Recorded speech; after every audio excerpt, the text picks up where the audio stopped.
Hello and welcome to the My French Country Home Table Talks. I am beyond thrilled today to be welcoming my very dear friend Yorn Michaelsen, who's come to talk to us about his unusual and extraordinary life, and in particular his time when as a young man he came from Germany to Paris and was signed on to work with Monsieur Christian Dior.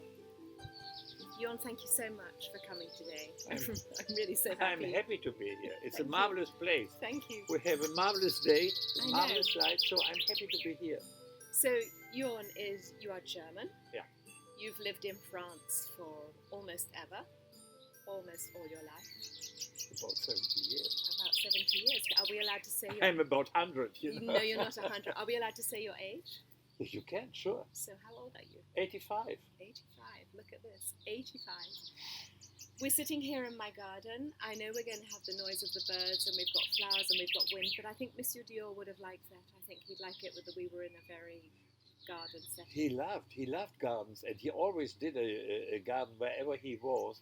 He started with a marvelous garden next to Paris in Milly-la-Forêt. Oh yes, I didn't It know was that. a marvelous garden, yes. Okay. And then he had another home not far from here, and then he had a marvelous home and gardens in south of France. South of France, and he was actually born in Normandy. Exactly. He was born in Normandy. In Granville. That's right, near With the a coast. lovely garden, lot of flowers. And that original house is now open as a museum. Exactly. Les Ramps. They But call it Les Ramps. We're getting ahead of ourselves. Let's go back to the beginning. How did this young boy from Germany even manage to meet Monsieur Dior? What brought you to Paris? It's very strange to tell you because it was so simple. It was nothing extraordinary. I came to Paris. It was, I had a good luck to see the collection of Christian Dior because friends of mine gave me an invitation to see the collection of Christian Dior. And you were how old? And I was amazed about it. How old were you? I was 18. Very young. I was 18. And I didn't know exactly what to do in my life. I was studying textiles in Germany, but that was not the right thing what I would like to do the whole life. So when I saw the collection at Christian Dior, I was so amazed about this, about everything, about this luxury, because that was real luxury. Real luxury. Real luxury, not the luxury from today. No. Today it's not no more real luxury. That was real luxury. I think today luxury is often associated more with bling, and in those days it wasn't. Bling didn't even exist. It was something different. At all. And for me it was extraordinary because I was a good student of French in Germany, and the French have all over the world, they have the Institut Français. Yes. Yes, and I was very active in the Institut Français in Germany. And the only thing what I loved to see every month was Harper's Bazaar, Vogue, and some other fashion magazines. Okay. And I love to see all the fashion coming from Paris, and I love to see the mannequins from Christian Dior. There was Ala, there was Victoire, there were mannequins which I thought there was like goddess, you know. Like goddesses. Yeah, exactly. And when I saw the collection at Christian Dior, suddenly all these girls, or all these mannequins, which I knew from Harper's Bazaar and Vogue, were 1 meter in front of me. So it was so marvelous that I said to me, I must stay here. So you were a young man with your friends. You saw the collection. Yeah. And so that was Avenue Montaigne. Avenue Montaigne. And in 1966. 1956. 1956. Yeah, 1956. Yeah. So in one of the salons upstairs, is that where the show took place? Yes, every afternoon. Every afternoon? That's incredible. What? Yes, every afternoon during, I think, 2 months or 1 month and a half, they show the collection for private clients, sure. Every afternoon with at least 10 mannequins. Okay, so how did this work? Was it the rich and famous? Were there some more bourgeois women who had some money available for buying something special? Was it a mix of all? Who was his clientele? Not something special, no. There was real clients. Dior had clients, and sure people coming, tourists or very important clients coming from the hotels. Yes. His house was in front of Plaza Athénée. Of course. And very often American or very rich people are staying at the Plaza Athénée. Yes. And the husband was working the whole afternoon. So the wife went and shopping. The concierge said, don't you would like to go to Christian Dior to see the collection? So they go there. And there was a Duchess of Windsor, there was Rita Hayworth, there was Ava Gardner. They just sit in the two salons in the Avenue Montaigne on the first floor, and they saw the collection. And So they order. Okay, so they could show the collection just for one client. Yeah, sure. Amazing. Sure. So when did the really big fashion shows start? Did Dior, because today when you talk about the fashion shows, it's these huge It has productions. nothing more. No, it's not. Now it's a mega show. Yes, but at that that was time, only. But it's very nice what you're talking about it, because now it's question to go back. Oh, to the small collections and the small showings. Yeah, really. especially because we are living in a not very in a different time. So course. they are looking. So that was a time in France. Everywhere, I think we had about 25 couture houses in France. Okay. Yes. And after, I know very well about that, because after I was one of the high fashion designers in France. I know. You had your own couture Yeah, house. yeah. So I know exactly what you're obliged to do Of course. if you are an haute couturier. Yes. Yes. So you must have 5 or 6 mannequins the whole year. Permanently employed in the house. At least you must show 1 month or 1 month half every afternoon the collection. So, yeah. So they would show. So the women would sit. Would they serve them tea or coffee or champagne? No, or nothing. water? No, Nothing. nothing. Nothing. They would sit down. No. Where there was at least. If there, for instance, there was Ava Gardner or Elizabeth Taylor, even, or Olivia de Havilland, if they would like, they show the collection only for her. Okay. But very often they were sitting with all the other people in the room, and Right. there were the show was done for about 30, 35 people every afternoon. Yes, I've seen photos of Sophia Loren. Yeah. Or Ava Gardner sitting there, but in a room with other people as well. With other people. Yes. Audrey Hepburn. There's That's a right, lovely of course. photo from Audrey Hepburn sitting Yes. in the salons from Christian Dior. Yes. So they sit among the others. Yes. Yes. Yes. And you had the directress Of the house. of the house who announced every model with a name. With it, not a number. Not name. a number. A name. That depends. At Balenciaga, it was a number.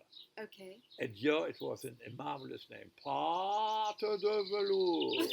And they were coming, Ala coming in. And so this lady or these ladies would be sitting and watching. Would they sometimes take notes and they say, that one I like it? Exactly. And could they say, is it available in another? Because there was a directress announcing the models. Yes. And you have her vendeuse. How do you call it? Her sales girl. Her sales girl. Every client has her. Her own Her sales own girl vendeuse. there, so she could say, is it available in blue? And or the can I have-" vendeurs were standing behind her, not very far from her. And when the model is coming with a marvelous afternoon gown or I don't know what, so she said, this I would like. And la vendeuse was écrit tout de suite le nom. And could she say, could I have it in blue instead of red, or did you just have the color that Monsieur Dior said? You can change. You could You change. can change. Okay. So, but you, as this young boy, you knew how to draw already. But had you already worked in a fashion house? Never. No. Never. So you went to this first show, and did you meet Monsieur Dior straight away then? I never know Monsieur Dior. I never saw Monsieur Dior before. I only know his name. Okay. And when I saw the collection, I was so amazed at what I was seeing there in this salon, in the haute couture, and I said, this is the thing what I would like to do my whole life. Okay. And I go back to the hotel, bought some paper, did some sketches, inspired what you had seen. exactly, at the fashion show. And the next day, I went back to the house of Christian Dior. And you knocked on the door. Here I am. Only at 18 And years. it is true. It's not just a history. It is really true. I think that at 18 years old, you can dare to do things that you I never knew exactly why Mr. Dior engaged me immediately. So you knocked at the door. I knocked at the door. You were invited in.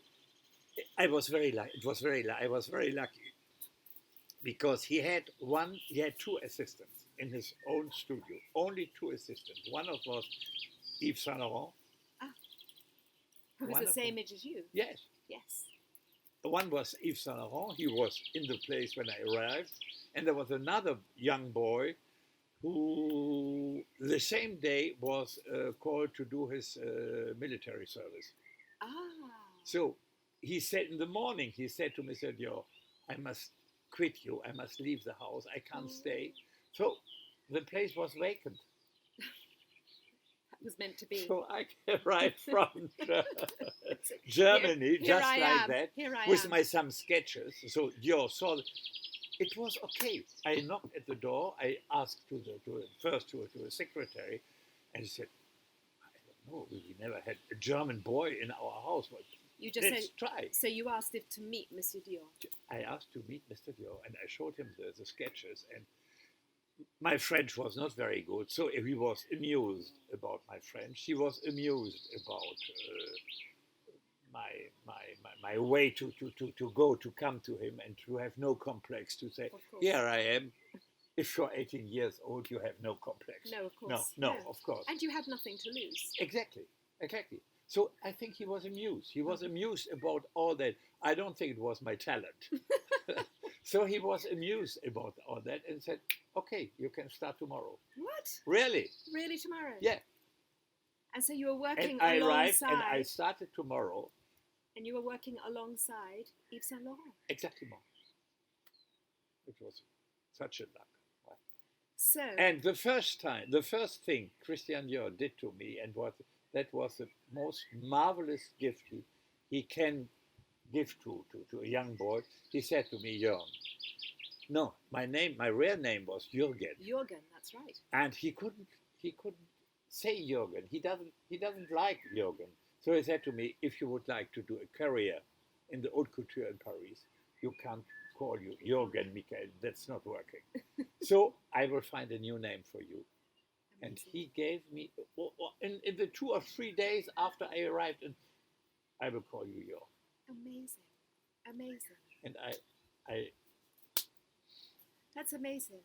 I would love to know more about the working atmosphere in the Dior house, because I've read quite a bit about it, and everybody talks about Monsieur Dior as being very kind and very gentle and a very elegant man, of course.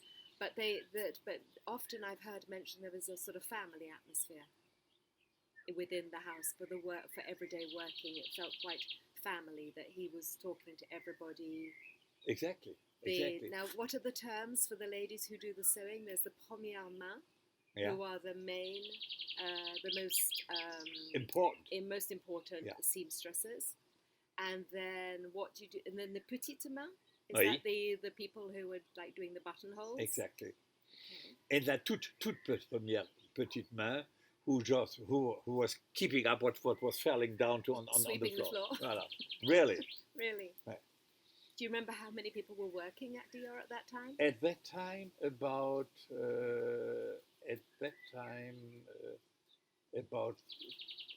in the house, Christian Dior, more or less about 2,000 people. 2,000? Yeah. At Avenue Montaigne? Around.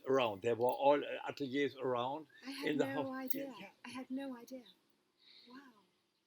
And Christian Dior, he was very proud about that, but he was suffering about that because he was a very simple man. He liked very simple life, simple pleasures, to live on the countryside, and he was a little bit afraid of the success he had, And interesting. And he was not. 2,000 is he massive. was not very happy with that. It's very strange. Yes. He had happy moments, but he was not happy. He found it quite heavy to carry all of it that. It was so hard to support the whole house, Of course, you know. such a huge responsibility. And to stay every 6 months a new collection. Of course. That was, but he was a marvelous man, and he was such a model for me the whole life. The way he was with his employers, with the other people working for him, he was like a father. Really. And he called us mes enfants, my children. And actually, besides Yves Saint Laurent and yourself, there were other designers who became famous afterwards, but who started off with Monsieur Dior. Exactly. Well, who were the other names that started? Well, you had one started with him who was marvelous. It was Pierre Cardin. Oh, of course, yes. Pierre Cardin. He started with him. Then there was another young man with much of talent, André Levasseur. You know, yes. He was a very famous stage and decorator for stage. Yes. He did Holiday on Ice collections for years and years and years. And Christian Dior told him, you have so much talent for the scene, for the cinema, for the theater, for shows. So go. And he loved him very much. He said to him, I think that's great. Go and do that. You must go. You must do something else. And he left. Right. And then there was Saint Laurent, yes, who followed. Who took over when there was Scherer. Yes, that's right. There was another young man, very nice, not very talented, but very nice, very good looking. You know him, Jean-Claude Pascal. Jean-Claude Pascal started his career as a designer at Christian Dior, and then Christian Dior told him himself, I think you must do something else. But La Haute Couture, it's not for you. It's not for you. And he was a very good actor and a very good singer. Okay. And we became friends after when he left, and we was a singer in Germany, and we were very good friends. And the last was Tan Guidicilli, who did Micmac. Oh, yes. La Couture with Gunther Sachs and Brigitte Bardot. Okay. So at last, it's me. So we were 7. Amazing. 7 children of Christian Dior. 7 children of Christian Dior. So coming back to you then, so here you were, knocked on the door, you can start the next day, take a seat next to Yves Saint Laurent, here's a pencil, here's a paper. But what did he ask you to do? What was your job? Several jobs. First, I started in September. November. I started in November, and that was the beginning of the new collection. And he asked, he was drawing the collection, Monsieur Dior. Yves Saint Laurent was doing some sketches too, and me too. And then, and then 3 or 4 weeks after, we put all the sketches on the flower. And the choices would be made. I had one. You had one of you in the first collection. Yeah, that's amazing. I was so pleased. What was it? Was it a dress? It was a dress, a chiffon dress. Beautiful. I remember it always. Yeah. I'm sure you. And there were some other designs made by me. Nice designs, and Christian Dior said, "Oh, that's very nice. How do you do that?" Oh, of course. I said to him, I don't know. Immediately out. If you draw it, or if you invent a design, you don't know how to do it. You don't have it. Interesting. Yeah. So you had to learn. But I had one. You had one. Oh, well done. So what we are doing then after the drawings, the first premiere came, and all the models were done in a white cotton. Yes, that's right, calico. Calico, voilà. And we call it la toile. Yes. The simple model, like you had it on the sketch, came in a calico. Voilà. That's right. And that was a fitting, and then we do the fitting and the mannequin, and very often there was the calico with a collar, with buttons, with pockets, and Monsieur did only one. Take off the pockets. Take off the pockets, take off the buttons. Yes. In the end, there were more or less nothing. You know? Yes. And then, so we were there for the fittings, and then he asked, what do you think, in what kind of materials we are doing this model? Okay. And I remember in one of the first days at Christian Dior, my French was very, and he asked to me, he told me, Yorn, allez me chercher un pied de poule. Go and get me a pied de poule is a dog tooth check. Exactly. But you didn't. I never heard about it. You it. didn't know what it was. A pied de poule literally means exactly. a hen's foot. Yeah. So I was. I didn't give up. So I go to where all the materials are in the studio, and I was standing before and he only. Pied de poule. What's a pied de poule? And you found it. So we finally somebody helped me, and we found it, and so don't. That was my to find the real material, to find the real flower, yes. To find the real belt, to find the real button. You know. Okay. So the whole elaboration of the collection were did by four or five people only in the studio. And then but 2,000 people in the whole company. So all of those different people with different roles. No, not only no. At that time, Christian Dior, he had his shoes, he had his jewelry, he had the cosmetics. The perfume. Oh, I'm talking not only for the dresses. Oh, I see. 2,000 people for everything. Stockings, shoe, everything. His success was actually quite quick. Now wasn't it? they are. Yes, well, I know. Yes, I know. I think I read somewhere that a Dior lipstick is sold every minute somewhere in the world. Exactly. Incredible. So, tell me about the mannequins and the models in Dior's house, because they were there every day for modelling the collections for the clients.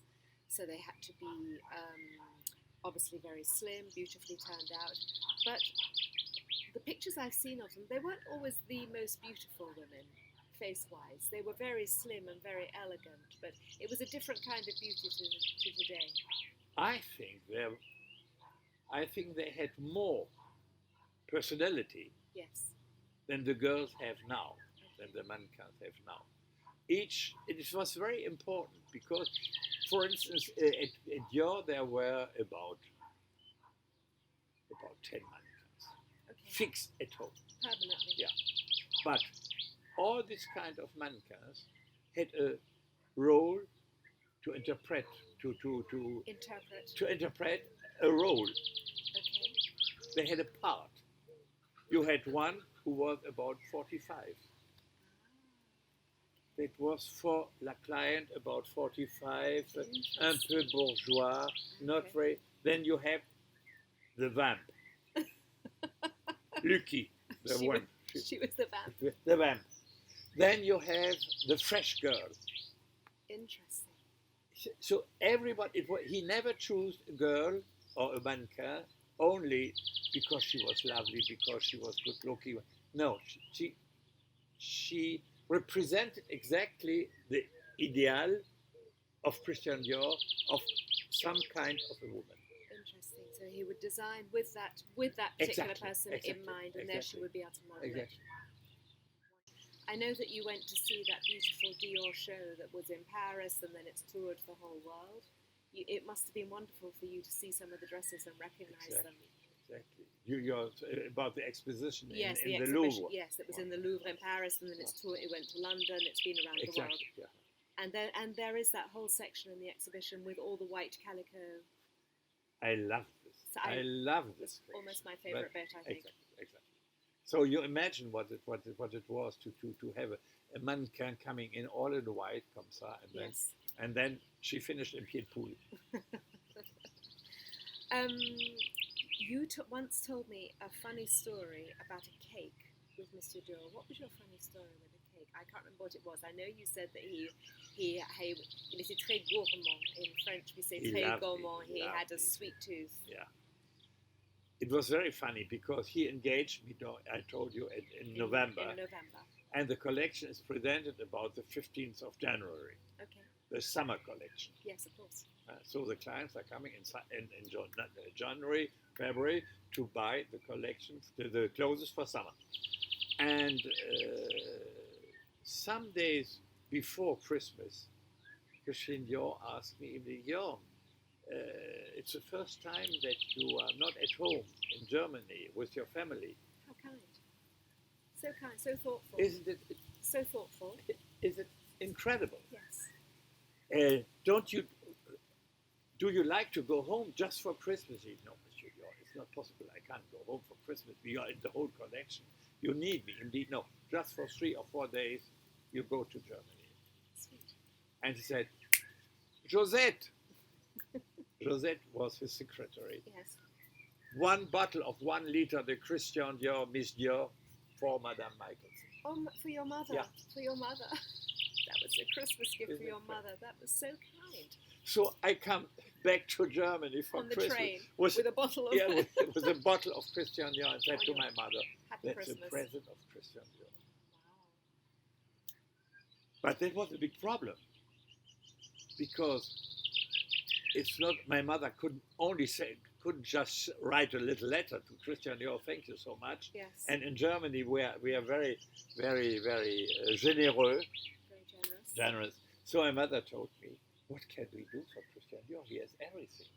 But she knows, because I told her, that he loved cakes. He loved cake. He loved cakes, he loved sweets. And for Christmas in Germany, we are doing a very nice cake for Christmas. Stollenkuchen. No, it's only done in Bremen. It's like a Stollen.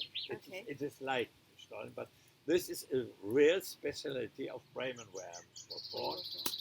And I got a big part of this cake and I get back to Paris for Christian Dior. But I was very shy at that moment. So I put the cake in my cupboard in the studio with all the other people around me. I couldn't say, Monsieur Dior, I came from Bremen and I gave you. Yeah, of course. And one day, after the collection, everybody left the studio in the 4th floor. And Christian Dior was the last one. His Bentley was down and waiting for him to go home for lunch. As at the moment. I Got to your cupboard. I came to my cupboard, took the gâteau and explained to her, this is a very special cake and it's coming from my mother, and I was so shy. It's marvelous. We was in the 4th floor. Both of us, we ate the whole cake in 10 voyages from the 4th floor to the lift. In the lift. So going We up and down, finished up the and down. cake from the German Christmas cake in the left, and then he said, Don't say anything. don't tell Secret. about anything, because Secret. he was not allowed to eat. He was very, He had a bit of a round tummy. he did, don't tell it. But he left me, go to the Bentley, went home for lunch. Did you ever go travel with him? Because sometimes No, I know- never. No, they No, because they did have some No, connections. nobody traveled with him. Only la directrice, les mannequins. Yes. No. And he hated traveling. He hated it. He was very much afraid about l'avion. I think he had 5 or 6 whiskeys before he go into a plane. He hated it. But he had to, because he was And spreading he was one of the first couturier from France going to America to open his Christian Dior house in New York. in New York. He was one of the first one to do that, and he did it marvelously. Right. He must have been the biggest French name in couture at that time in New York. He was the first. He was the first one. That's right. With one collection, Amazing. 1947, the new look. Yes, of course. And from one day to another, in one night, he was famous all over the world with his first collection. It's amazing. And the name was, I think it was the name Tulip. It was not New Look. And Carmel Snow, do you know Carmel Snow? No. She was, at that time, at 47, she was one of the famous journalists of fashion. Ah. Everybody was afraid of her, you know. She was one of the famous ones. Came, saw the collection, and she said, "Oh my God, it's a new look." Ah. And she invented the name New Look, not Christian Dior, not the house of Christian Dior. So the Americans adopted that straight away. Immediately. They just immediately loved it. Tell us a little bit about working with Yves Saint Laurent. How? Because you were the same age. Exactly. He had arrived a little bit before you, and maybe he had more responsibility on his shoulders because he had been there for longer. First of that, he had more possibility, and he had so much more talent than I had. I never saw a boy so talented. Really? That was Saint Laurent. His sketches were marvelous. So I got my job after, but when I arrived at Christian Dior, there was Saint Laurent, and he was extraordinary. And Christian Dior knew that he would follow or keep the direction of the departure of Christian Dior after. So yes. He knew that. Well, of course, poor Monsieur Dior, he didn't know that he was going to pass so young, but he was, so suddenly. But he was not happy, Saint Laurent, with all this talent, with all the he was not happy. He was a little bit like that, but he was so talented. I was not jealous. I only was amazed about it. How was he nice with you? Because you were working side by side? More or less. More or less. He was a little bit jealous because I was the contrary of him. So yes. And the Mannequins were very nice with me, and I loved with the Mannequins. And the Mannequins gave me all lessons to speak better French. Sweet. Voilà. So he was a little bit jealous about me, and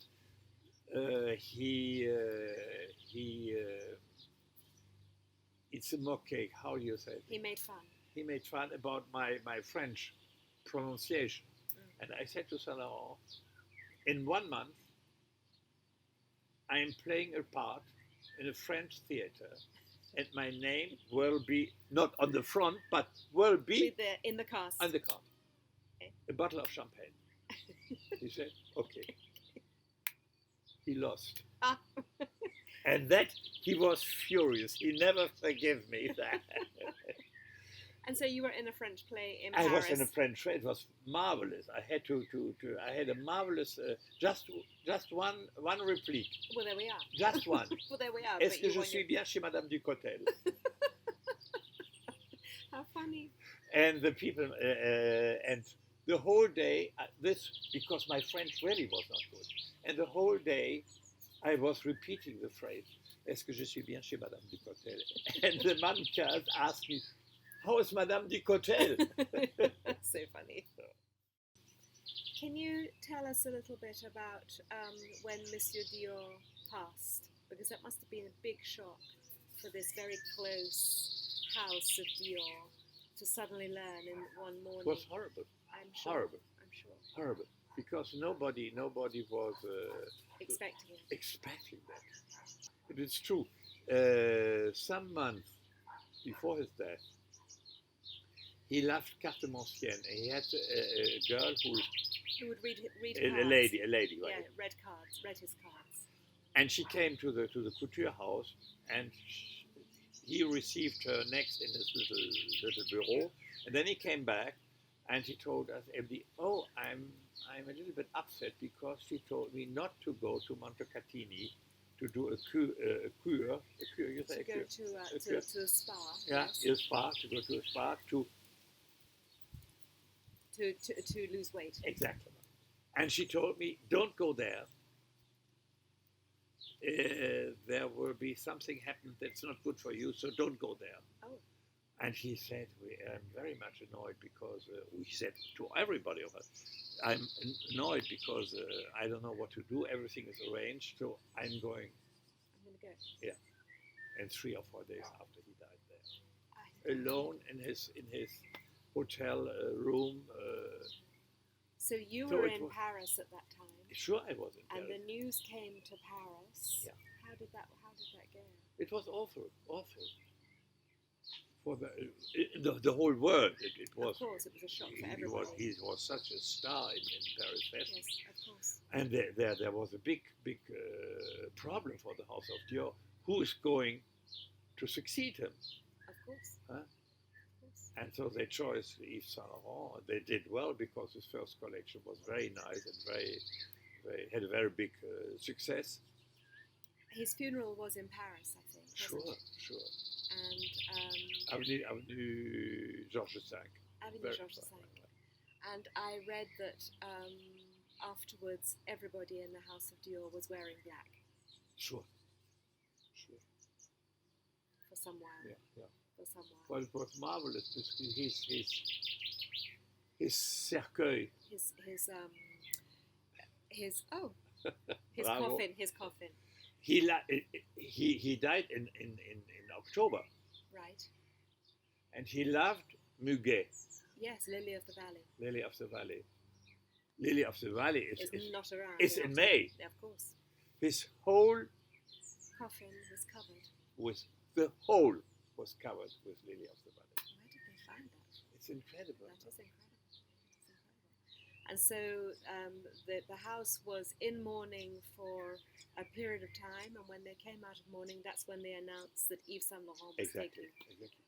Because it's like a show. It has to go The on. show has to go on. It's a business, of course. It's a business, so And so Saint Laurent would have still been very, very young. Such a responsibility. Exactly. Such a responsibility. So how much longer did you stay in? I left. You left.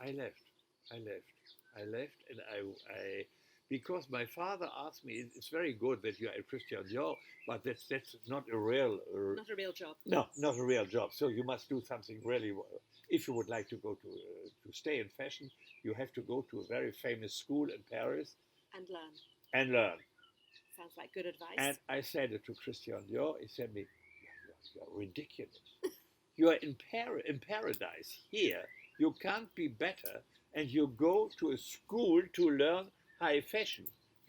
There's something wrong with you. I said, yes, but It's my father. my father asked me because the pay, how do you call it? The salary Yeah, was not high. it's not the high. No, So of course. I depend a little bit from my parents. Of course. So I went to the school, which I left 3 months after because it was one of the best ones. But a waste of time. That was the fashion in Paris to have a freelance designer. Okay. So I started as a freelance designer, and some different houses asked me to do collection for them, and that was going quite well. And there was one boutique on the Faubourg Saint-Honoré. It was a little boutique, a tiny boutique. They told me, we would like to do a fashion collection, not high fashion collection, but a fashion collection with you like a designer for us, and we can tell to everybody you are designing the collection for us. Wonderful. So I asked to German TV and to all the TVs to come, a new German boy in Paris, You were how old? 23. So young. So I asked to German TV, to some friends of mine, because when you are leaving Christian Dior and the other couture houses, you know all the fashion journalists in Paris, and even coming from Germany. So I presented the first collection, my name for this house on the Faubourg Saint-Honoré, and it was a big success. Okay. And then I said, why I'm not going to open my own house? At 23 years old. Yeah. Obviously. And I did it. I did it. And your parents, they approved? My parents, they were praying at home every night That it worked. that it doesn't work, and then I'm Oh. coming back to Germany. Yeah. So, but I was praying that it was a success and that I can stay. So I think I had a better connection, you know. So I started my first couture house on the Champs-Élysées. Oh. It was a nice idea, yeah. That was 1962. 2. That is why I've seen that amazing picture of you Exactly, like Buster Keaton. Leaning out a window, Exactly, doing a sort of exactly. sort of publicity thing. It seems in our days all this story is normal. It's not possible. I don't think so. I don't think it therefore is. It is nice, and therefore I'm happy to that I did it. Now it's no more possible. Of course, yeah, of course. I know. And so you've had. And so I presented the first collection on the Champs-Élysées, a small collection but high fashion. The first collection, and I got immediately the front page of very important newspapers in Germany. Oh, right. But the day of the collection, there were no more money at all. So right. I was completely ruined. But the collection was a big success. But no more money. Or you put all your money into it. Yeah, sure. Yes. And the money from my father too. Yes. Not a lot, but I bet. They were all gone. All done. So I said, what can I do? And then I called to the most important German investor, bank? No, not investor. Department store. Oh, yes. Karstadt. They are very important in Germany, like Bloomingdale's, like the others. And I called them and I said, I'm a young German in Paris. I showed my first collection and high fashion. And if I'm doing someday a pret-à-porter collection, I will do it exclusively for you if you come now and help me to do a first collection for you. They arrived the next day, and he told me I got the director immediately on the phone. Yes. And he told me, don't continue. You are lying for me.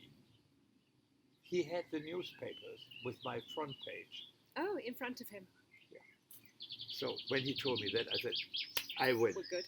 I win. All good. They came the next time, and I did a contract with them, and that was for more than 40 years. That you designed for collections for Karstadt. And when I was at Christian Dior, I saw the most important thing for Christian Dior, the most income, the money income, were the American buyers. Okay. They came, they chose the models, and they had the right to reproduce them in the States. Of course. And when I saw that, I said, I will do that for Germany. There was not department store coming from Germany to Paris. Nobody. And one day I will do it. I will bring the French mod, French fashion to Germany. And I did it for 40 years. Amazing. Amazing. Yorn, thank you so much for sharing all of this. You know how much I love listening to your stories, but to be able to share them to share them like this. And I also just want to talk about your book because you are the only 85-year-old I know who has written their first book. You think so? I think so. This is Yorn's book. This is Yorn's book here. Gast im Glück. Yeah. How would you translate that in English? Happy guest. Happy guest. The happy guest. Yeah, exactly. And this book is a book of memoir of people that you. Some scenes of my life. Exactly. It's not a biography. It's not a fashion book. It's anecdotes. Yes. Anecdotes from your life. And each time, each person who you talk about is linked to a recipe. Exactly. And it was a pleasure for me to do the book, and yes. It's like thank you for the life to. Just saying thank you for, and I know that you are giving the proceeds from the book to the Children's Hospital in Paris, Necker, that you've been working with for a long time. And this, it is in German. The book is in German, so not everybody will be able to read it. But it's very important to speak about the sketches. That's right. So we have these lovely photos of you in Paris. There's that amazing picture of Yorn leaning out the window. The first collection. Yes, the first collection under your own name. And the book is illustrated by your good friend, Jean-Jacques Sampé. Yeah. Sampé, who is known worldwide, who's done Jean-Jacques Sampé, he did the front pages of the New Yorker. So many pages of the New Yorker. For years and years and yes, years. Yes. Yes. He's one of the most famous French humoristic sketch. And so clever. So clever. So here we are. I highly recommend this book. If you speak German, you can read it, and if you don't, you can just look at the beautiful pictures and do the recipes as well. Yeah. The beautiful recipes. Yorn, 1,000 thanks. It was a pleasure to be here. Thank you so much. Thank you so much. I hope you've enjoyed my chat with Yorn. Such a special friend for me, and I've heard some of these stories before. There were some I heard for the first time today, but I'm just thrilled that we're able to share them, and I hope you've enjoyed this. We'll put up some pictures to illustrate our chat on the blog, and this will also be available as a podcast as well as the video. Thank you. Come back soon and listen to me chat with another guest at the My French Country Home Table Talks.